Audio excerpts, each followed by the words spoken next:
رمضان رمضان رمضان رمضان مرحبا اے ماہ رمضان مرحبا صد مرحبا نحمده ونصلی علی رسولہ الکریم اما بعد۔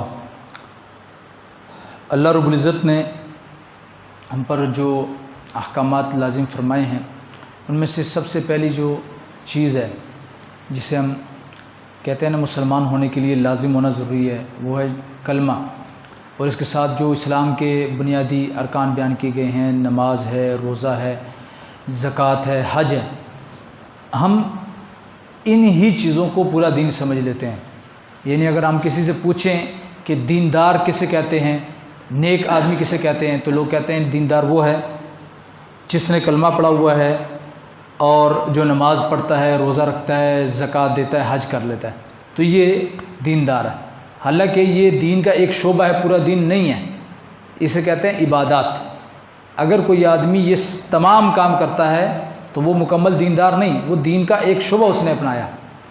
اب باقی شعبے اس کے علاوہ باقی ہیں، یہ الگ بات ہے کہ یہ سب سے اہم اور سب سے بنیادی شعبہ ہے دین کا، لیکن باقی شعبے باقی ہیں، جیسے اخلاقیات، معاشیات، ٹھیک ہے، کیسے کمانا ہے، کمانے کا ذریعہ اس کا کیسا۔ یہ نہیں ہے کہ ایک آدمی نماز تو پڑھ رہا ہے 5 وقت کی، روزے بھی رکھ رہا ہے، زکوٰۃ بھی دے رہا ہے، حج بھی کر رہا ہے، لیکن کما حرام رہا ہے، شراب بھی پی رہا ہے، چوری بھی کر رہا ہے، تو اب اسے دیندار کہا جائے گا؟ نہیں، یہ دین کا ایک کام تو کر رہا ہے، ایک شعبہ، لیکن یہ دوسرے جو شعبوں کو چھوڑ رہا ہے۔ تو اسلام ہمیں یہ سکھاتا ہے کہ ہم نے مکمل دین پر چلنا ہے، اور مکمل دین پر کیا ہے کہ اسلام کے تمام شعبوں کو، دین کے تمام شعبوں کو ہم اپنائیں، ہم اپنے اخلاق کو بھی درست کریں، معاشیات بھی ہماری ٹھیک ہوں، معاشرت بھی ہوں۔ معاشرت جو ہے نا، یہ ہمارے ہاں بہت ہی اس میں کمزوری پائی جاتی ہے۔ معاشرت میں بہت سی چیزیں آ جاتی ہیں۔ ایک جو معاملات کا شعبہ ہے نا، اگر صحیح طور پر دیکھا جائے تو معاملات کا ایک شعبہ بھی معاشرت کا ایک حصہ ہی بن جاتا ہے۔ معاشرت کسے کہتے ہیں؟ آپس میں زندگی گزارنا، ایک دوسرے کے ساتھ ہماری زندگی کیسی ہے، ایک دوسرے کے ساتھ ہم کس طرح سے چل رہے ہیں، ایک دوسرے کے ساتھ ہمارا تعلق کیسا ہے۔ تو آج ہم دیکھیں ہمارے ہاں معاشرت میں جتنی کمزوری پائی جا رہی ہے، میں سمجھتا ہوں کہ اور کس چیز میں نہیں ہے۔ معاشرت میں کیسے کمزوری پائی جاتی ہے؟ دیکھیں، ہم نے ہر ایک چیز میں ایک الگ زاویہ، ایک الگ سوچ رکھی ہے۔ مثال کے طور پر اگر میں والد ہوں تو میرا اپنی اولاد کے لیے ایک الگ پیمانہ ہے، اپنی اولاد کو میں ایک الگ طریقے سے رکھتا ہوں، لیکن اگر میرا بھائی میرے گھر میں رہ رہا ہے تو اس کے لیے میرا وہ اخلاق نہیں ہے، اس کے بچوں کے لیے میرا وہ زاویہ نہیں ہے۔ اس سے بڑھ کر اگلی چیز دیکھ لیں۔ مثال کے طور پر ایک آدمی ہے، اس کی اولاد ہے، بیٹا ہے یا بیٹی ہے۔ اب بیٹی کی شادی ہو جاتی ہے، ٹھیک ہے، اب بیٹی خاوند کے گھر میں ہے۔ اگر بیٹی اس کو فون کرتی ہے تو دل چاہتا ہے ماں باپ کا کہ میری بیٹی مجھے روز فون کرے، میری بیٹی سے میری روز بات ہو، لیکن اسی گھر میں، جس گھر میں ہم موجود ہیں، ہماری بہو بھی ہے۔ ہماری بہو اگر ہفتے میں ایک دن بات کرتی ہے ماں باپ سے تو ہمیں برا لگتا ہے کہ یار یہ ہر وقت بات ہی کرتی رہتی ہے، اس کا اور کوئی کام ہی نہیں۔ اسے کہتے ہیں معاشرت کی خرابی۔ کیا ہمارے اندر یہ ہے کہ نہیں؟ یہ میں ایک مثال دے رہا ہوں، بہت سی چیزیں ہیں، لیکن یہ تو ایک موٹی سی بات آ گئی نا جو ایک صاف نظر آتی ہے کہ بیٹی کے لیے ہمارا ضابطہ تو یہ ہے کہ بیٹی ہم اس سے روز بات کرتی رہے، گھنٹوں باتیں کرتی رہے، لیکن بہو اگر وہ ہفتے میں ایک دن بات کرے تو بھئی یہ تو بات ہی کرتی رہتی ہے۔ تو دوسرے نمبر پر ہم یہ کہتے ہیں کہ بیٹی جب ہمارے گھر میں آئے، کئی لوگوں کا، ہر آدمی کا یہ نہیں ہوتا لیکن کئی جگہوں ایسا ہوتا ہے کہ بھئی اگر بیٹی مالدار ہو تو لوگ فرمائش کرتے ہیں کہ بیٹی، ماں کہتی ہے میرے لیے یہ بھی لے آنا، یہ بھی لے آنا، یہ بھی لے آنا۔ لیکن آپ یہ بتائیں کہ جب یہی کام اگر ہماری بہو کرے، بہو یہ کہے کہ میں جا رہی ہوں اپنے ماں باپ کے ہاں اور میں کوئی سامان لے کے جا رہی ہوں، تو وہ ہم کیا کہیں گے؟ اپنے بیٹی کو کہیں گے تو بغیرت ہو چکا ہے، تیری بیوی ادھر سے سامان لے جا کر ان کو دے رہی ہے، اور جب ہمارے گھر میں آ رہا ہے اس سے ہم خوش ہو رہے ہیں۔ میرے بھائیو یقین کرو، ہم معاشرت کے انتہا درجے کو پہنچ چکے ہیں، اتنا ہم گر چکے ہیں معاشرت میں کہ اس کا کوئی حساب نہیں، اور یہ حقیقت ہے۔ ایسے معاملات اتنے اس معاملے میں بڑھ چکے ہیں کہ ہم سوچ ہی نہیں سکتے۔ اسی طرح آپ دیکھ لیں، اگر ہمارا داماد، بہنوئی ہو، داماد ہو، کوئی بھی ہو، وہ اگر اپنی بیوی کی بات مانتا ہے، اس کے ساتھ مشورہ کر کے چلتا ہے، تو ہم کہتے ہیں یہ بہت اچھا ہے، یہ اپنی بیوی سے مشورہ کر کے چلتا ہے اور یہ ہماری بیٹی کی بات مانتا ہے۔ لیکن اگر یہی کام ہمارا بیٹا کر لے، اگر یہی کام ہمارا بھائی کر لے، تو ہم کہتے ہیں یہ تو بیوی سے ڈرتا ہے۔ ایسا ہی ہے نا؟ کیوں؟ کیونکہ وہ کسی اور کی بیٹی ہے، اس کو ہم نے اپنی بیٹی سمجھا ہی نہیں۔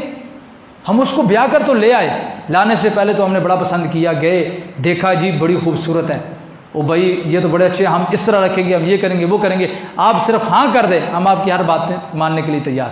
لیکن جب گھر لے آئے تو ہماری ساری سوچ بدل گئی، وہ بیٹی والی سوچ ختم، وہ بیٹی والا نظریہ ختم۔ پھر ہم نے یہ سوچ لیا کہ نہیں، بیٹی کے لیے اور سوچ ہے، بہو کے لیے سوچ اور ہے، بیٹے کے لیے اور سوچ ہے، داماد کے لیے سوچ اور ہے۔ تو میرے بھائیوں، یہ ہماری بڑی ہی معاشرتی پستی ہے، بہت زیادہ، اور اس میں ہم اتنے گر چکے ہیں، آپ دیکھ لیں کہ ہم سوچ ہی نہیں سکتے، ایسے معاملات ہو چکے ہیں، معمولی معمولی بات پر مسئلے۔ آج کل یقین جانیے بہت زیادہ ایسے مسائل آ رہے ہیں، خاص طور پر جو طلاقیں ہو رہی ہیں، اس کی بنیادی وجہ یہ بنتی ہے کہ ماں باپ پہلے تو بڑی خوشی سے لے آتے ہیں پسند کر کے بہو کو، لیکن بعد میں پھر اسی میں اتنے کیڑے نکالتے ہیں، اتنا تنگ کرتے ہیں کہ بیٹا بیچارہ تنگ آ کر ماں باپ کو، وہ بیوی کو چھوڑ دیتا ہے۔ یا دوسرا کام کیا ہوتا ہے، بیوی ہوتی ہے تو یہ ماں باپ ہی پسند کر کے لائے، لیکن خاوند اس بیوی کو اتنی ترجیح دے دیتا ہے کہ وہ روزانہ اس کے ماں باپ کی، اس کے بہن بھائیوں کی بدخوئی سے کرتی ہے، اور یہ اس بیوی کی محبت میں اتنا آگے چلا جاتا ہے کہ یہ ماں باپ کو چھوڑ دیتا ہے، ماں باپ سے بدتمیزی شروع کر دیتا ہے اور ماں باپ کو چھوڑ دیتا ہے۔ یہ دونوں کام غلط ہیں۔ ہمیں اسلام نے مساوات سکھائی ہے، اسلام نے ہمیں درمیان راستہ سکھایا کہ نہ زیادہ سختی سے چلنا ہے، نہ زیادہ نرمی سے چلنا ہے۔ ہمارے ایک استاد ہیں حضرت مولانا فیاض الدین چترالی صاحب، جامعہ شرفیہ میں ہمیں مسلم شریف وہ پڑھاتے تھے، تو انہوں نے ایک واقعہ سنایا، وہ ماڈل ٹاؤن میں جمعہ پڑھاتے ہیں۔ انہوں نے کہا جی کہ میں جمعہ پڑھا رہا تھا، جمعے کی نماز کے بعد لوگ آتے ہیں جیسے کوئی مسئلہ پوچھنے کوئی بات کرنے، تو ایک بزرگ آئے، ایک بابا جی، انہوں نے آ کے کہا کہ جی یہ ایک مسئلہ ہے، آپ مجھے بتائیں کہ اس میں غلطی میری ہے یا میری اولاد کی ہے، اس میں غلطی میری ہے یا میری اولاد کی ہے۔ انہوں نے کہا جی کیا مسئلہ ہے؟ انہوں نے کہا ابھی بات یہ ہے کہ میں نے بھی تبلیغ میں وقت لگایا ہوا ہے، ٹھیک ہے جی، اور میں بیٹوں کو بھی کہتا ہوں کہ وہ نماز پڑھیں۔ اب فجر کی نماز کے لیے میں جب اٹھتا ہوں نا تو میں بیٹوں کو سب کو اٹھاتا ہوں کہ نماز کے لیے جائیں۔ اب حکم یہ ہے، میں والد ہوں، میرے اوپر ذمہ داری ہے کہ میں ان کو نماز کے لیے اٹھاؤں، تو میں بیٹوں کو اٹھاتا ہوں، اور میرے ایک بیٹے کی نئی شادی ہوئی ہے۔ اب جب تک میں اپنے بیٹے اور بہو کو اٹھا نہ دوں، جب تک وہ کمرے سے نہ نکلے، اس وقت تک میں مسجد نہیں جاتا۔ تو میری بہو نے آخر یہاں تک بات کر دی کہ اگر آپ کا والد اپنی یہ عادت نہیں ختم کرے گا تو مجھے چھوڑ دو، مجھے طلاق دے دو۔ اپنے خامن سے اس نے یہ مطالبہ کر دیا۔ تو اب آپ یہ بتائیں اس میں میری غلطی کیا ہے؟ کیا میں غلط ہوں؟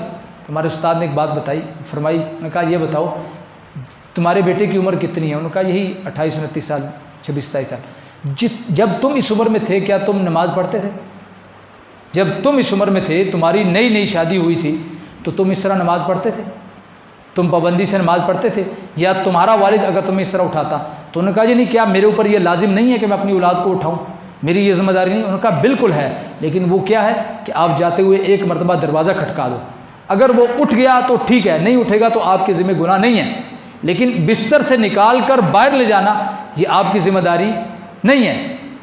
ایک تو یہ ہے، یعنی زیادہ سختی کی وجہ سے بھی اولاد خراب ہو جاتی ہے، زیادہ سختی کرنا۔ اب اس معاملے میں انہوں نے فرمایا کہ بھئی آپ اس معاملے میں تھوڑا سا غلط جا رہے ہیں، اب اتنا کریں دروازہ کھٹکا دیں کہ بیٹا نماز کا وقت ہو چکا ہے، اٹھ جاؤ، بس جب اٹھ جائیں گے تو پھر آ جائیں گے، نماز پڑھ لیں گے، ٹھیک ہے جی۔ دوسرے نمبر پر ایک دوسرا طریقہ ہوتا ہے، وہ یہ ہے کہ بالکل ہی چھوڑ دینا بھی اولاد کو۔ کیا ہوتا ہے، کئی لوگ ماں باپ بچے کو پوچھتے بھی نہیں ہیں بچہ نماز پڑھتا ہے کہ نہیں، بچہ غلط کاموں میں لگا ہوا ہے، یہ بھی غلط۔ یعنی تربیت کے دو انداز جو غلط ہیں، درمیانہ انداز ہم نے چھوڑا ہوا ہے ہر کام میں۔ درمیانہ انداز کیا ہے کہ کبھی کبھی سختی کرو، کبھی اس کے ساتھ ایسے بن کر رہو جیسے وہ آپ کا دوست ہے، اگر وہ اس کو کوئی مسئلہ تو آپ کو بتانے میں اس کو جھجک محسوس نہ ہو، یعنی درمیانے انداز سے چلنا، یہ ایک بہت بڑی چیز ہے۔ درمیانے انداز سے یہ بھی نہ ہو کہ آپ اتنی سختی کریں اولاد پر کہ اولاد آپ سے تنگ آ جائے، وہ کہے کہ یار ماں باپ یہ پتہ نہیں کس دور کے ہیں، اور اتنی بھی نرمی نہ کرو کہ اولاد آپ کے سر پر بیٹھ جائے اور اولاد آپ کو کچھ سمجھے ہی نہ، اولاد کہے کہ یار میں ہی سب کچھ ہوں، یہ تو بابا کیا چیز ہے، اس کو کیا چیز کا پتہ نہیں۔ درمیانے انداز کے ساتھ چلیں، اولاد پر روب بھی رہے لیکن درمیانے سے چلیں۔ تو میں نے آپ کے سامنے عرض کیا کہ جو ہمارا یہ ایک دین کا جو شعبہ ہے نا، یہ معاشرت کا، اس کو ہمیں سمجھنا بہت ضروری ہے۔ میں اس پر آخری بات کر کے بات ختم کر دیتا ہوں۔ دیکھیں نبی صلی اللہ علیہ وسلم کے دور میں آپ نے دیکھا ہوگا معاشرت میں ایک آ جاتا ہے، ہمارے ہاں ایک دوسرے میں معاملات جو ہیں، ایک دوسرے کے ساتھ معاملات میں اتنی خرابی آ چکی کہ نبی صلی اللہ علیہ وسلم کے دور میں اگر ہم دیکھتے ہیں تو کافر لوگ نبی صلی اللہ علیہ وسلم پر ایمان نہیں لاتے تھے، حتیٰ کہ نبی صلی اللہ علیہ وسلم کو شہید کرنے کے منصوبے بناتے تھے، لیکن وہ اپنی امانتیں کس کے پاس رکھواتے تھے؟ نبی صلی اللہ علیہ وسلم کے پاس۔ ہجرت کی رات نبی صلی اللہ علیہ وسلم امانتیں کس کے پاس رکھوا کے گئے؟ حضرت علی کو اپنے بستر پر سلا کے گئے اور انہوں نے کہا کہ امانتیں صبح کافروں کو دے کر تم بھی میرے پاس مدینے آ جانا۔ اور میرے اور آپ کا آج کیا حال ہے کہ آج ایک مسلمان دوسرے مسلمان پر کاروبار کے حوالے سے اعتبار کرنے کے لیے تیار نہیں، ایک مسلمان دوسرے مسلمان بھائی پر اعتبار کے لیے تیار نہیں، کیونکہ ہم نے اتنی بے اعتباری کر دی۔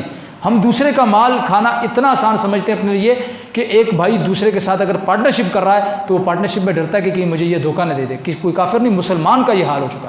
تو یہ میرے بھائیوں ہمارا یہ کتنی جو ہے ہم کتنی پستی کا شکار ہو چکے ہیں، کتنا ہم دین سے دور ہو چکے ہیں کہ دوسرا بھائی جو ہے نا وہ نہیں ہے۔ اب کتنی ذمہ داری ہوتی ہے، میں اگر اپنا بتاؤں، میں دوسری بات نہیں کرتا، آپ کہیں کیسی بات کر رہا ہے، اب میرے ذمہ یہ ایک گھر ہے، میرا اپنا نہیں ہے، میرے اوپر ذمہ داری ہے نا۔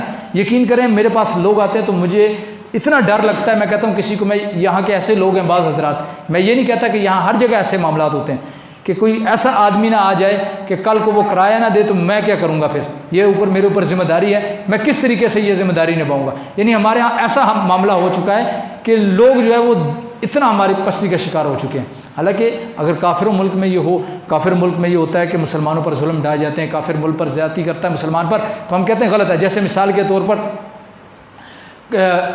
آپ دیکھ لیں ہمارا قریبی ملک ہے انڈیا، اب وہاں پر جو حکمران آیا، وہ حکمران اگر اس مرتبہ جیتا ہے نا تو اپنے کاموں کی وجہ سے نہیں جیتا، وہ صرف اور صرف مسلمانوں کی دشمنی کی وجہ سے جیتا ہے، کہ وہ مسلمانوں کا دشمن ہے، صرف اور صرف اس وجہ سے جیتا ہے۔ اور یقین کریے، یقین جانیں، علماء نے یہاں تک لکھا ہے کہ کوئی حکومت کفر پر تو قائم رہ سکتی ہے لیکن ظلم پر قائم نہیں رہ سکتی۔ کسی ملک کا بادشاہ اگر کافر ہو تو یہ تو ہو سکتا ہے اللہ رب العزت اس کو پر پکڑنا ہے اللہ کی طرف سے اگر وہ زیادتی نہیں کرتا، لیکن اگر ایک کسی ملک کا بادشاہ ظالم ہو، چاہے وہ مسلمان ہی کیوں نہ ہو، اس پر اللہ کی پکڑ آتی ہے۔ تو اب آپ سوچیں کہ اس انڈیا پر اس ایک ظالم کی وجہ سے کیسا حال ہو چکا ہے، یہ چند دنوں میں لوگ کس طرح مر رہے ہیں، کیا حال ہو چکا لوگوں کا، صرف کس وجہ سے کہ اس نے مسلمانوں پر تباہی پھیلائی، مسلمانوں پر ظلم کیا، مسلمانوں کے ساتھ زیادتی کی، مساجد کو شہید کروایا، مسلمانوں کی جو ہے حتیٰ کہ یہاں تک کہ مسلمانوں کی داڑیاں زندہ مسلمان ان کی داڑیاں جلا دی گئیں، ان کی داڑیاں کھینچ لی گئیں، ان کو زبردستی گائے کا پیشاب پلایا گیا۔ تو اب آپ سوچیں یہ کتنی مذہبی طور پر کتنا فساد، کتنا عناد پایا جا رہا ہے۔ حالانکہ ہمارا جو مذہب ہے الحمدللہ ثم الحمدللہ، ہمارا مذہب تو یہ کہتا ہے کہ اگر کوئی غیر مسلم تمہارے ملک میں موجود ہے، وہ مسلمان ہوتا ہے تو ٹھیک ہے، نہیں ہوتا تو اگر وہ ایک پرامن شہری کے طور پر رہ رہا ہے تو اس کے مذہبی معاملات میں مداخلت دینا یہ نہیں ہے، اگر وہ کوئی گستاخی نہیں کرتا۔ تو اب آپ سوچیں غیر مسلم کس طرح کے یہ کام کر رہے ہیں۔ تو میں آپ سے یہ عرض کر دوں کہ ہمیشہ کے لیے یہ بات یاد رکھیں کہ کبھی بھی ظلم نہ کریں۔ ظلم ایک ایسی چیز ہے، قرآن قریب آپ دیکھیں گے اللہ رب العزت اس کو غرق کرے گا اور اللہ رب العزت دکھا دے گا اس کا حشر دنیا میں کیسا ہوگا۔ اس لیے ہمیں یہ دعا کرنی چاہیے کہ اللہ رب العزت ہمیں صحیح معنی میں پکا سچا مسلمان بنا دے اور پورے دین پر چلنے کی توفیق عطا فرمائے، دین کے صرف کسی ایک شعبے کو نہیں بلکہ پورے دین پر اللہ میں عمل پیرا ہونے کی توفیق عطا فرمائے۔ وآخر دعوانا ان الحمدللہ رب العالمین، الحمدللہ رب العالمین والعاقبۃ للمتقین، الصلاۃ والسلام علی سید الانبیاء والمرسلین۔ یا رب لک الحمد کما ینبغی لجلال وجہک وعظیم سلطانک، یا قاضی الحاجات اقض لنا حاجاتنا، سمعنا واطعنا غفرانک ربنا والیک المصیر برحمتک یا ارحم الراحمین۔